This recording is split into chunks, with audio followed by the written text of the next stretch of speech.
H2O Toby here. It is Yellowtail season, so let's get those rods and reels ready.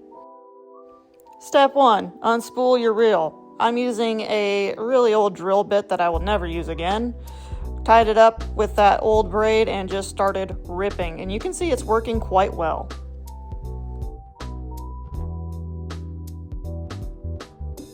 Step 2, add your braid. So this is a Spectra braid, as you guys can see.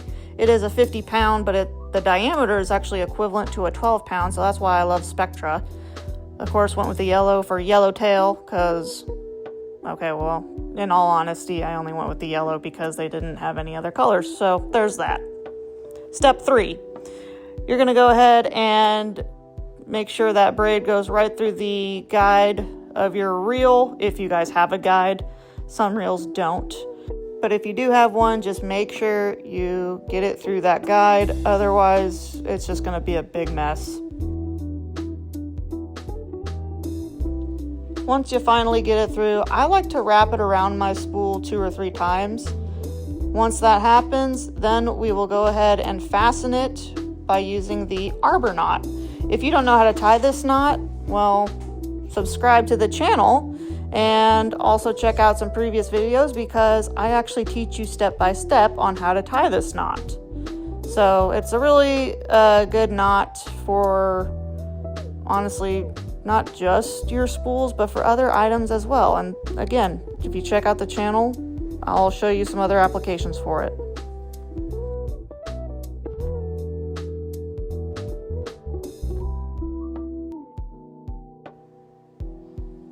Once you get that all fastened up, make sure it's nice and tight. Go ahead and give it a tug.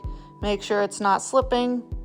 Make sure you make sure you cut the tag end of that knot, just so as you're reeling up and as you cast, nothing gets caught up. You can also put some electrical tape on top of that knot if you want, but that's not required. Now it's time to start reeling. As you guys can see, I am making sure that the braid comes off the top of my spool. That just helps with, making sure there's no twists in the line. Everything's coming off nice and even. And as soon as we have enough braid on there, I put about a couple hundred yards on my reel.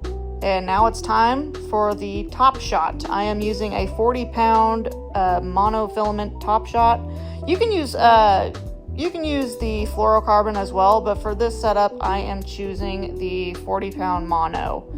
And I'm going to be using the Yucatan knot to combine my braid to my top shot, the 40 pound mono.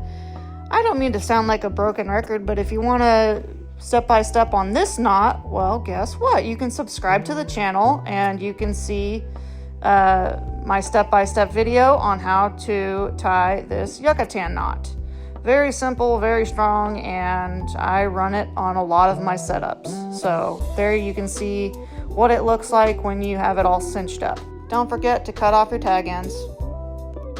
Now add your top shot. I'm running about 40 to 50 yards on that top shot, but you guys can add whatever you want. So now that our spool is ready to go, we'll go ahead and start our setup. This is a dropper loop setup that I'm going to be running on this rod. I attach a 3-ounce egg using the sacrificial knot. The sacrificial knot is simply just an overhand knot. It's nothing fancy. It's nothing like a San Diego jam knot or anything like that. It's called the sacrificial knot because if your weight was to get snagged onto something, you're more than likely going to lose your weight rather than your fish. For my actual dropper loop, I will be tying the spider hitch. It is a very strong and reliable knot. It's also very versatile as well. I actually use this spider hitch on the end of my line when I'm using a surface iron. Since the line is doubled up on itself, you're quite literally doubling the strength of your line by using this spider hitch. And so that is why on my dropper loops, I'm tying a spider hitch and nothing else. And just like all the other things I've done in this video, there is a step-by-step on my channel as to how to tie your spider hitch, so make sure you check it out. Now this is the final step. I'm adding a size 4 circle hook. I'm using a size 4 because I will be using a mackerel on this setup.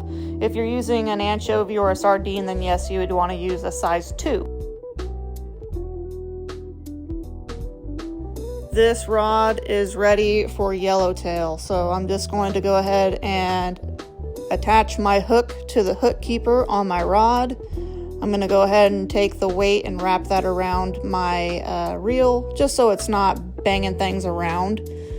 I'm going to throw that rod in my boat, and I'm going to be dreaming of yellowtails. Hey guys, Toby here. Thank you so much again for watching. I hope you liked this video. If you did, make sure you like, share, and subscribe. I am a new creator, so if you could help me out by liking, sharing, and subscribing, I would appreciate it. If there is a different setup you like to use for yellowtail, please make sure you let me know down in the comments. See you on the next one.